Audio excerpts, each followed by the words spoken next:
काफ़ी लोगों का सोचना है कि म्यूचुअल फंड रिस्की होते हैं।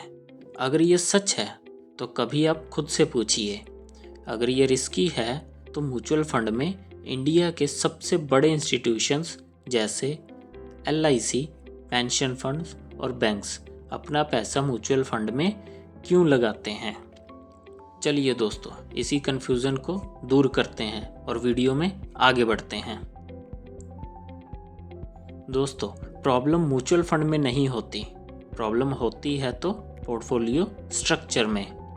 लोग मार्केट से पैसा नहीं हारते, कुछ लोग अपना पैसा अपनी ही गलतियों के कारण हारते हैं और कुछ लोग अपने इमोशन से पैसा हारते हैं।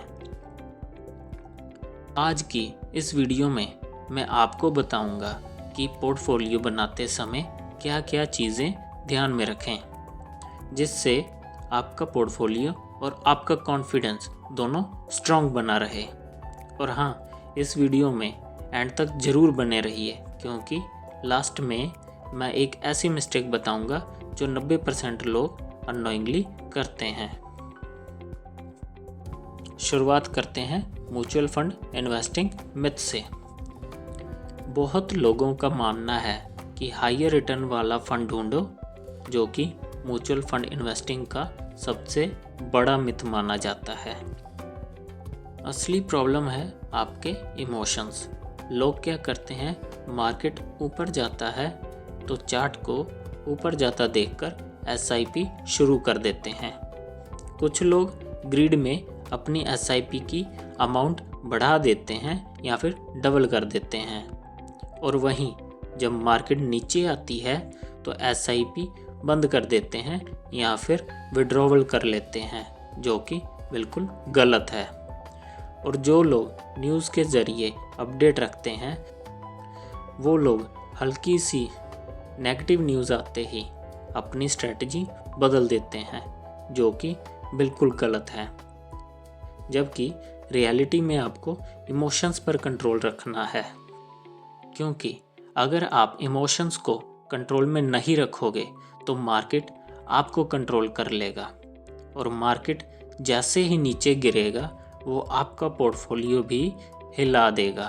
और यहीं पर कुछ लोग गलती कर बैठते हैं और अपनी SIP रोक देते हैं या फिर विड्रॉवल कर लेते हैं। बस वही सबसे बड़ी गलती होती है और आपकी कंपाउंडिंग वहीं पर रुक जाती है, और इसी गलती की वजह से आपका वेल्थ ख़त्म होना शुरू हो जाता है। आपको ये समझना पड़ेगा कि आपकी वेल्थ को डिस्ट्रॉय मार्केट नहीं करती, आप खुद करते हो जब आप पेशेंस खो देते हो। सुनने में थोड़ा सा अजीब लगेगा कि म्यूचुअल फंड का काम आपको रातों रात अमीर बनाना नहीं होता। उसका काम है आपसे सिस्टमैटिकली इन्वेस्ट करवाना, क्योंकि आप रेगुलर इन्वेस्ट करेंगे तो आप अपने इमोशंस को भी कंट्रोल करना सीख जाएंगे, क्योंकि सिस्टम इमोशंस को कंट्रोल करता है। म्यूचुअल फंड में पैसा एक दिन या एक महीने में बिल्कुल नहीं बढ़ता, टाइम देने से बढ़ता है। अगर आप 2-3 साल के लिए आए हो तो मार्केट आपको कंफ्यूज कर सकता है। अगर 10-15 साल के लिए आए हो तो मार्केट आपको रिवॉर्ड करेगा ही करेगा, क्योंकि मार्केट में मेन गेम ड्यूरेशन का नहीं, डिसिप्लिन का है। पोर्टफोलियो को शेयर मार्केट मत समझो, इसको घर समझो, क्योंकि जब हम एक मजबूत घर बनाने की सोचते हैं तो 3 चीज़ें ध्यान में रखते हैं। पहला, उसका फाउंडेशन, दूसरा उसके पिलर्स जो उसे मजबूत रखेंगे, और तीसरा रूफ यानी छत।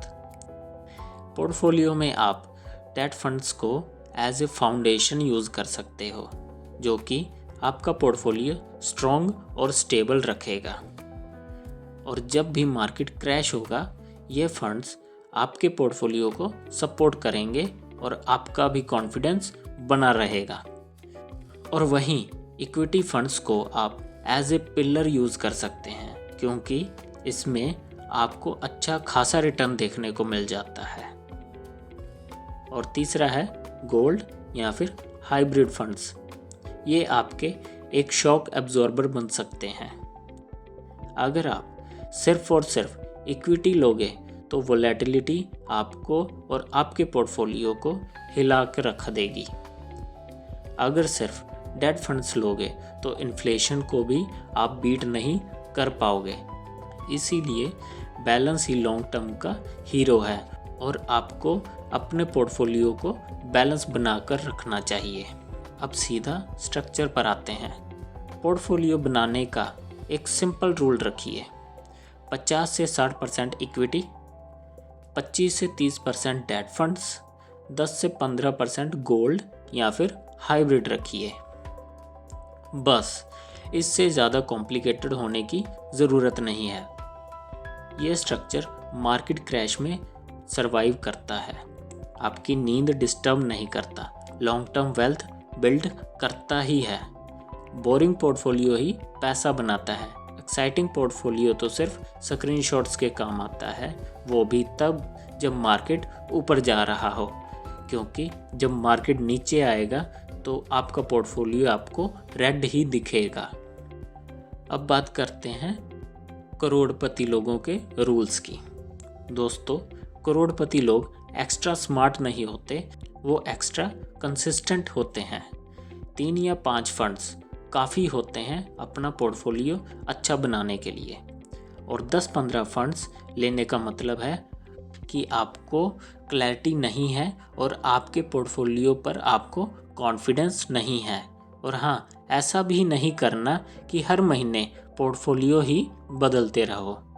साल में एक बार रीबैलेंस कर लो, काफ़ी है। और न्यूज़ ज़्यादा मत देखो, क्योंकि आप स्टॉक्स में नहीं SIP में इन्वेस्ट कर रहे हो। हमेशा प्रोसेस को फॉलो करो। डिसिप्लिन बिना टैलेंट के भी पैसा बना देता है, लेकिन टैलेंट बिना डिसिप्लिन के पैसा जला देता है। मार्केट आपको हमेशा टेस्ट करता रहेगा, कभी 20% गिराएगा, कभी 30% चढ़ाएगा, कभी डाउट क्रिएट करेगा। आप अपनी SIP को एक तरह से अपना मंथली बिल समझो, जो कि आपकी रिटायरमेंट में आपके बिल्स पे करेगा। मार्केट क्रैश में पैनिक मत करो, उल्टा मार्केट क्रैश को डिस्काउंट सेल समझो और टाइम को अपना साइलेंट साथी बना कर रखो। जो इन्वेस्टर मार्केट क्रैश में रुक गया, समझो वही जीत गया। दोस्तों, वीडियो की शुरुआत में मैंने आपसे कहा था कि 90% लोग एक मिस्टेक करते हैं, और वो मिस्टेक है पोर्टफोलियो बनाकर उस पर ट्रस्ट नहीं करना। हर बार स्ट्रक्चर को चेंज करते रहना, जो कि बहुत बड़ी गलती है, क्योंकि ग्रोथ कंसिस्टेंसी से आती है, एक्सपेरिमेंट से बिल्कुल नहीं आती।